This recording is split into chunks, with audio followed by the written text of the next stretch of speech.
I'm standing in front of a kamikaze plane.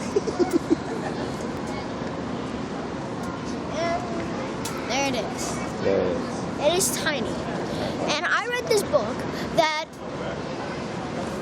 pilots are allowed to get drunk before getting in a kamikaze plane because it will be their last drink.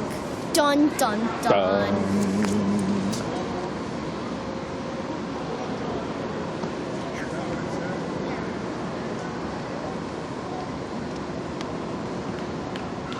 You know what the Cold War was? The Japanese people have newspapers that say that to look like the kamikaze pilots are like heroes. Mm-hmm.